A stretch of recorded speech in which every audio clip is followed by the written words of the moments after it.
ये अलग बात है कि ये जो एक हैं ये अल्लाह अकबर वाले हैं, ये नाराए रिसालत वाले हैं, नाराए हैदरी वाले हैं, वरना रेशो तो 1 और 10 का है। अगर आप जो रिवायत रही है किसी तरह रात के अंधेरे में इस मुमलिकत खुदादात पर कोई बड़ा हमला खुदा ना खास्ता कर बैठे, तो मैं उस सूरत में ये वाज़े तौर पे बताना चाहता हूं कि ये ब्लैकमेलिंग नहीं है, ये इंतबाह है, ये वार्निंग है कि पाकिस्तान को कभी मैली आंख से नहीं देखना। हां, दहशतगर्दी के हम भी खिलाफ हैं। आपने क्या दहशतगर्दी देखी? हम 1,70,000 से 1,00,000 लोग मरवा बैठे, शहीद हो गए हमारे लोग। क्या दहशतगर्दी आपने देखी? हमारी ना मस्जिदें महफूज आपकी प्रॉक्सीज की वजह से, ना हमारी इमाम बारगाहें महफूज आपकी प्रॉक्सी की वजह से। मुख्तलिफ तहरीकें, कराची का अमन तबाह, दहशतगर्द ग्रुप, टारगेट किलर्स, सबका ताना बाना देखें तो आपसे जाके मिलता है। दहशतगर्दी का इल्जाम तो हमें आप पर लगाना चाहिए और हमारे पास तो सबूत भी है। और आपने तो हमारी आजादाना तहकीकात की पेशकश को भी मुस्तरद किया क्योंकि आपके पास कोई सबूत नहीं था। तो अगर दहशतगर्दी के सबूत चाहिए और आपकी कराई हुई दहशतगर्दी के सबूत चाहिए तो वो हमसे लें। किन्नी शौदा की जो तुम्हारी प्रॉक्सीज की वजह से हुई तो वो अब 1,00,000 तक पहुंचने वाली है। हर इंडिया का शहरी अपनी हुकूमत से यह सवाल करे कि पुलवामा से पहलगाम तो तुम्हें नजर आता है, लेकिन एक्स फाटा, बलोचिस्तान, कराची और इस मुल्क में होने वाली तमाम दहशतगर्दियां तुम्हारी नजर से ओझल क्यों हैं? मैं इससे पहले कि अपनी बात आगे बढ़ाऊं, मैं वाज़े तौर पर कहना चाहता हूं इस ऐवान में बैठे अपने दोस्तों को और जो मेरी बात सुन रहे हैं कि देखें, मोदी इस वक्त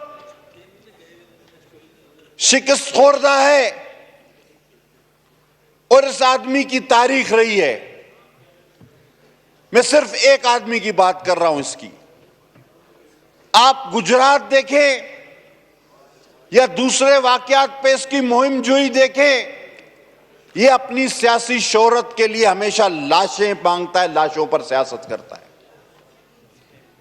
और अभी जब ये शिकस्त खोरदा है तो ये किसी भी हद तक, किसी भी साजिश तक जा सकता है। हमें हर वक्त चौकन्ना रहना पड़ेगा।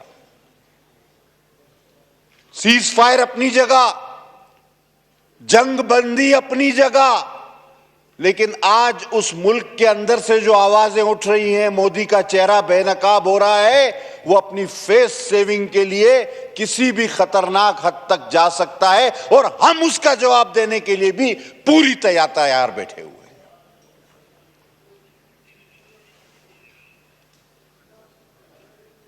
पाक फौज जिंदाबाद। कमाल किया, बड़ा नाज था राफेल पे। अब जिसके शुरू में रा लगे तो उसने तो फेल होना ही है, क्योंकि रा को हम पहले ही कर चुके हैं तबाह। बाकी बचा था फेल, वो फेल ही रहेगा। बड़ा खूबसूरत तज्जिया किया था हमारे एक बड़े मशहूर एंकर है वसीम बादामी साहब। उन्होंने कहा जब राफेल गिरा तो फ्रांस का सदर, उसने कहा भाई ये क्या हुआ? जब यहूदियों इजरायलियों के ड्रोन गिरे तो नेतन्याहू चीख पड़ा, भाई ये क्या हुआ। और S-400 जब तबाह हुआ तो प्यूटन साहब ने बोला, भाई ये क्या हुआ। तो वहां से डोनाल्ड ट्रंप फौरन भागे, बोले अभी अगला मेरा नंबर है, कोई चीज मेरी ना गिरा दे, ये पकड़ो इनको। तो वो बीच में कूद पड़े। उन्होंने कहा, भाई झगड़ा वगड़ा मत करो। मोदी साहब, आपने इतनी कत्लो गारत करी, हमारे पास करवाई, इतनी दहशतगर्दी आपने हमारे पास करवाई कि हमारी लोगों की नफ्सियात ही बदल के रख दी। अब जहां हमारे पास एक आधा कोई आपका ड्रोन गिरता था, वहां छोले की दुकान वाला आ जाता था, चाय वाला, ठेले वाला, बंद कबाब वाला, वहां मार्केट लग जाती।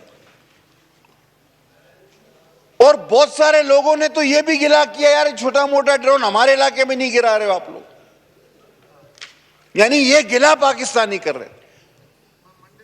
ओ मोदी साहब, आप हमसे लड़ने की बात करते हो, हमको तो उस वक्त तक चैन नहीं आता शादी में जब तक फायरिंग कर करके हम दूल्हे को गिरफ्तार ना करवाएं, या किसी पड़ोसी को गोली ना मार दे, या किसी बाराती को गोली ना लगे। हमको तो ऐसा बना दिया आपने, हम तो अपनी शादियों में भी ये करते फिरते।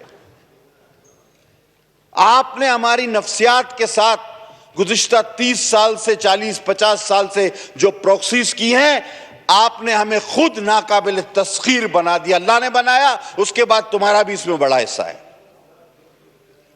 और ये खिलौने, चाहे S-400 हो, राफेल हो, सर ये पुर्जे चलाने के लिए दिल गुर्दा जिगरा चाहिए। ये कोई छोटा मोटा तैयारा नहीं था, ये सिस्टम अरबों डॉलर के कोई छोटे मोटे चीजें नहीं थी। लेकिन चलाने के लिए भी तो दिल गुर्दे वाला कोई बहादुर शख्स चाहिए ना। अब बंदूक भी हर आदमी नहीं चला पाता। और हमारे तो कल एक पायलट ने कहा, और जिसको पूरी दुनिया ने वायरल किया है, कि राफेल तो बहुत अच्छा तैयारा था, लेकिन इसको ठीक तरीके से चलाना भी चाहिए था। और अब दुनिया सोचे कि अपनी कोई भी टेक्नोलॉजी भारत को देने से पहले ये सोचे कि भाई ये टेक्नोलॉजी के साथ साथ तुम्हारी भी बेइज्जती करवाएंगे हम। सर, उस मीडिया पर कितनी मुझे हंसी आई जिसने 4 बार पूरे कराची को तबाह किया। भला कराची तबाह हो चुका है और हम कराची में ही थे। मैं फिर उठ के देखता था कि अब, और खासकर हमारे हल्के का जिक्र समुंदर की तरफ से, फिर हम परेशान, हम घूम रहे हैं केमाड़ी पर, अपने बंदरगाहों पर, कि वहां तो सर मेला लगा हुआ है, लोग सेल्फियां खिंचवा रहे हैं, लोग पिकनिक पे आ गए हैं। ये कह रहे हैं तबाह हो गया है।